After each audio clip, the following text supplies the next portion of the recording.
बिस्मिल्लाहिर्रहमानिर्रहीम। अस्सलाम वालेकुम मेरे प्यारे दोस्तों, मेरा नाम है लतीफ़। प्रो टीवी यूट्यूब चैनल में खुश आमदीद तमाम देखने और सुनने वालों को। तो मेरे प्यारे दोस्तों, हम आज इस टॉपिक पर बात करेंगे, वो बात करेंगे जिस मकसद के लिए दुआ मांगेंगे तो इंशाल्लाह आपकी जो है दुआ कबूल अल्लाह तबारक व तआला करेगा। इस मुतल्लिक हमने जो है आपको एक वजीफ़ा अल्लाह तबारक व तआला के नाम का जो है बताना है।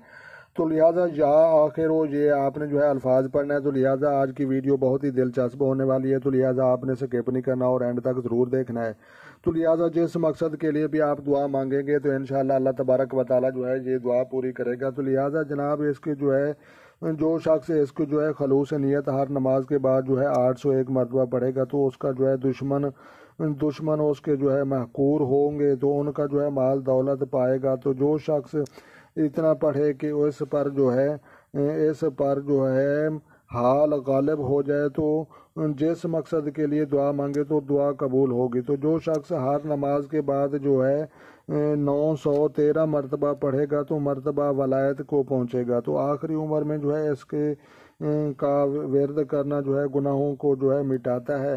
तो लिहाजा प्यारे दोस्तों, जिस मकसद के लिए आप जो है दुआ मांगेंगे तो अल्लाह तबारक व तआला आपने जो है दुआ कबूल करेगा। तो लिहाजा नमाज पढ़ने के बाद एक तस्बीह आपने जो है या आखिरों की जो है पढ़नी है, और पढ़ने के बाद जो है आपने दोनों हाथों पर फूंक मार के अल्लाह तबारक व तआला के सामने हाथ उठाकर दुआ मांगनी है। तो इंशाअल्लाह अल्लाह तबारक व तआला जो भी आपकी हाजत है, जो भी आपका जो है मकसद है, जो भी आपका मिशन है, तो अल्लाह तबारक व तआला जो है वो पूरा फरमाएगा। तो लिहाजा वीडियो अच्छी लगी है तो आपने लाइक भी करनी है और अपना ढेर सारा ख्याल रखना है, और चैनल पर नए हैं तो चैनल सब्सक्राइब कर लें। तो लिहाजा मिलते हैं किसी नेक्स्ट वीडियो में, तब तक जो है देखने और सुनने वालों को मेरी तरफ से अस्सलामु अलैकुम व रहमतुल्लाह हो जनाब।